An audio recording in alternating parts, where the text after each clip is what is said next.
Donc, lorsqu'on affecte à une personne, à une femme notamment, un mari de nuit, on fait tout pour qu'elle soit isolée. Parce que le mari de nuit sert à vous isoler, sert à vous détacher de tout ce qui pourrait encombrer l'accomplissement du projet de vous sucer. Parce que lorsqu'on vous affecte un mari de nuit, il est là pour sucer, pour tirer, pour vous utiliser sur le plan sorcellaire. Parce que si vous mettez en couple, en mariage, vous épousez un homme, mais vous allez vous employer pour votre homme. Donc, en vous employant pour votre homme, votre énergie ira plutôt vers cet homme au lieu d'aller vers ceux qui ont fait les pratiques sorcellaires pour que votre énergie leur serve à eux. Parce que la plupart du temps, donc, les femmes ou les maris de nuit sont employés pour que la personne qui est victime de mari de nuit ou de femme de nuit ne serve que les intérêts de sa famille. Oui, c'est pourquoi fondamentalement un mari de nuit c'est un esprit familier, parce que ce sont des pactes familiaux. Et ces pactes-là, ils peuvent avoir été faits même avant votre propre naissance. Il y a des toiles d'araignée spirituelles qui vous retiennent de manière à ce que vous n'entrez pas dans cette logique que la femme doit aller en mariage. Donc, qu'est-ce qu'il faut faire dans ce genre de cas? Les rêves sont un panneau de signalisation qui vous montre à quel niveau vous êtes dans la vie. Donc, à partir des rêves que vous voyez, vous pouvez savoir qui vous en veut, comment vous en veut-on, êtes-vous surveillé, êtes-vous pur, êtes-vous atteignable par ceux qui vous poursuivent. Et dans le cas que nous sommes en train d'expliquer ici, vous êtes effectivement à portée de main, parce que des gens, ils peuvent avoir des antennes là dans votre propre maison, parce que le premier moyen pour ceux qui vous en veulent de venir à vous, c'est le lien de sang. Le sang est un véhicule spirituel qui permet à toutes celles et ceux qui sont de votre parenté de venir jusqu'à vous. Donc, que vous soyez où que vous pouvez être, ils vont venir à vous parce que ils ont le même sang. Et le sang est un encens spirituel. Et l'encens est le véhicule des esprits. Donc, ils voyagent dans votre propre sang pour venir jusqu'à vous. Il faut donc faire quoi? Il faut purifier tout l'être, il faut désenvoûter, il faut faire des retours à l'envoyeur, il faut briser le pacte de sorcellerie qui a été tissé par vos anciens, et donc vous n'étiez pas là, et donc vous n'avez pas à subir les conséquences d'une alliance qui n'était pas, dont vous n'étiez pas partie prenante de manière immédiate et directe. Vous êtes participant de ce pacte juste parce que vous portez leur sang. Donc, il faut dire non, que je refuse moi de porter un fardeau que je n'ai pas moi-même décidé de porter.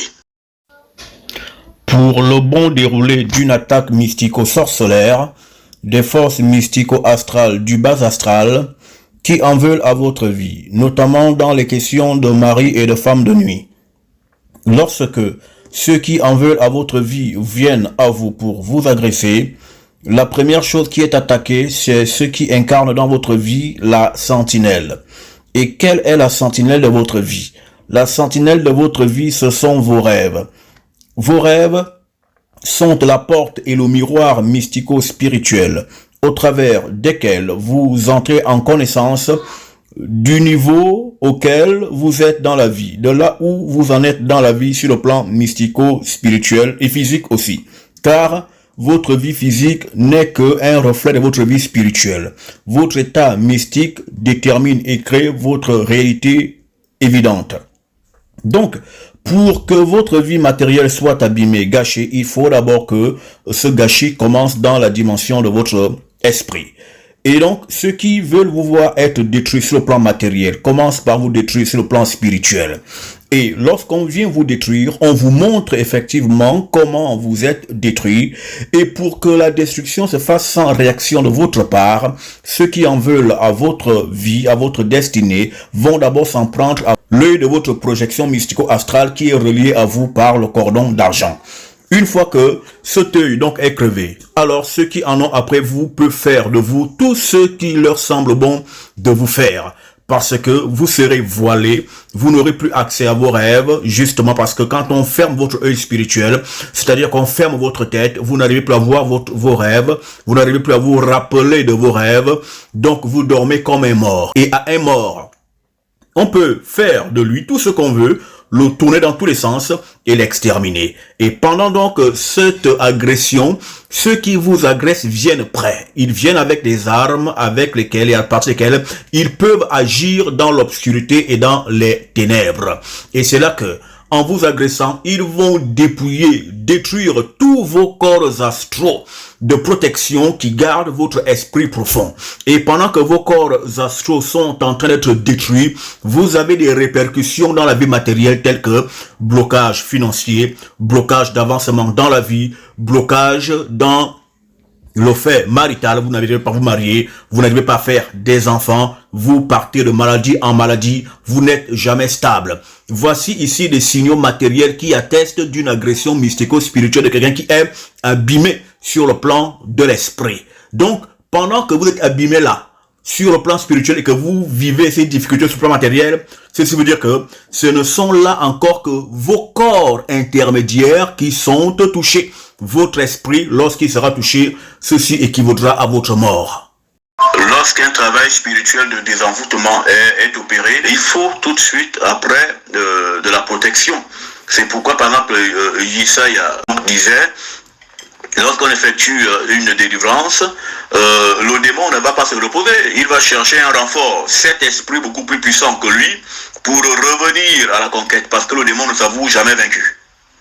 Donc, pour qu'il ne revienne pas, il faut donc des protections spirituelles, il faut des aides spirituelles, et il faut une hygiène de vie. Parce qu'il faut comprendre aussi, et je l'avais déjà dit une fois dans une communication, que les aliments, les choses que vous mangez servent d'ouverture à certaines formes d'attaque.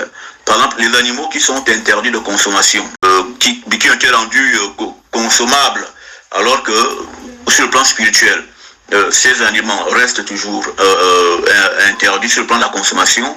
Voilà. Donc quand on a une vie qui n'est pas très hygiénique sur le plan spirituel, alors c'est par là que les esprits passent. Parce que les démons ne vous attaquent pas parce qu'ils sont forts.